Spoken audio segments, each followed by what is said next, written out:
Right, good morning everybody. My name is Paul. I'm also called NetNack. Possibly know me through my blog, That's All Peculiar, or the Daily Teaser that I frequently post. As you may or may not be aware, I live in Brentwood, and I live on a street called Rollason Way. It's a relatively new build, and, well, I'd say relatively new, it's about a decade old. And I was one of the people that originally moved in about a decade back when it was first made available to buyers and to socially housed renters like me. One thing I've been very aware of is that the congestion on my street is ridiculous, putting it politely. It's difficult for cars to get down. It's difficult for lorries to get down. It's difficult for delivery trucks to get down. It's also, at least initially, it was because of the building work going on. I moved in when my end of the street was finished, and the other end, to my right, wasn't. There was a lot of construction lorries going up and down. That soon stopped, but it still left us a problem with parking and with congestion. Again, once bits were opened up to the public and to buyers and to renters, the congestion started. There's basically not enough parking either off street, in the parking bays, or on street.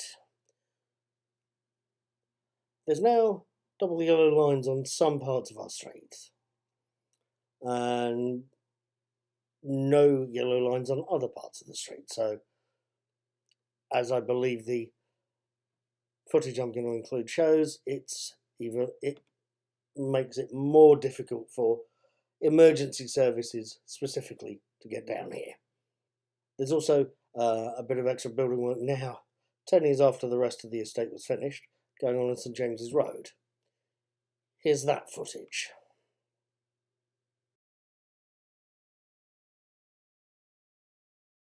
Okay, this is part of my estate. This is St James's Road in Brentwood, and as you can see, with the combination of deliveries,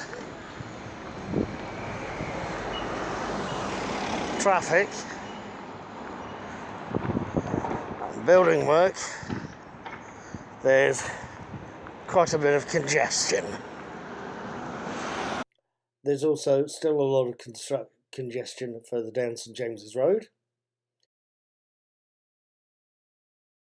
Okay, this is past the building works at St James's Road. Once you get past the bottleneck, it's not as bad as it's been in the past, but this bit of road can get heavily congested. There's also a lot of on-street parking in Wolf Road, Chase Road, and again in the initial parts of Rollason Way. Okay, that's Chase Road, and there's Wolf Road, both of which, as you can see, have quite some parking on them, but not as badly as other days, but they do get quite congested. That's the corner of Rollason Way over there. And of course, on Rollason Way itself. It's also difficult for heavy vehicles to get around.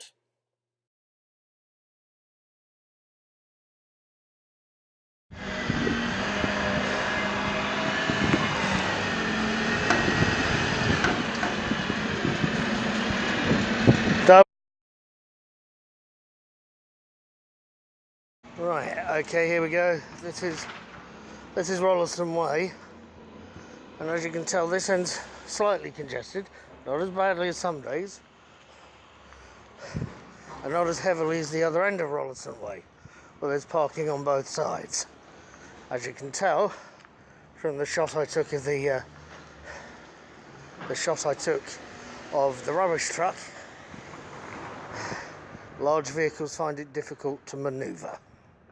Now, as you can possibly guess, getting down here is awkward for a car. It's bad for a truck or a van, and it's very difficult for larger vehicles like the dustbin van that just came down, and like fire engines. That's been my concern, personally, for the past decade. I've personally felt that given the level of parking on my street, a fire engine will find it difficult to get down to the bottom end of Rollason Way, should it prove necessary to do so. I believe a fire engine going down my street will be, because of the parking, will take its time. And that because of that delay, because of that parking, that will make the difference between life and death should a fire go off in any of the buildings on Rollason Way. There's possibly a lot you can blame there for that. I personally put a lot of the blame on Brentwood Council's planning department in not putting enough parking bays on our street. Effectively, there's 3/4 of a parking space, because of the way it's been set up, there's 3/4 of a parking space, approximately, for each house on this estate. That was when it opened 10 years ago. It's still the same now. It's slightly better. It works out at 4/5 of a parking space for each house. Regardless of who's to blame, Rollason Way has had an issue. Before we talk about any possible problems within each building, any fire hazard compartmentisation, or indeed the stay put policy. We've got one of those here. That apparently did a little bit of damage. I think it's going to take a fire engine a long time to get down here. I think that delay is going to kill someone. But so far I'm thankful that each building on this street has not turned into Grenfell Tower. Yet. I think this time last year Grenfell Tower would have been inconceivable. Then it burnt down. And that shows, as far as I'm concerned, that all it would take for a building on my street to turn into Grenfell Tower is just one bad day. My name is Paul. I'm also called Knack. You're watching this on my YouTube channel, Mr. Cuddy at 2977, or Mr. Cuddy 2977. You're possibly also watching this on the blog. I'm going to try and post it up to my daily teaser tomorrow. Thank you for watching. Thank you for listening. And if you're out there, I hope you're as grateful as I am that you're not in Grenfell Tower. But I also realise it doesn't take much for a building to burn. Thank you for listening.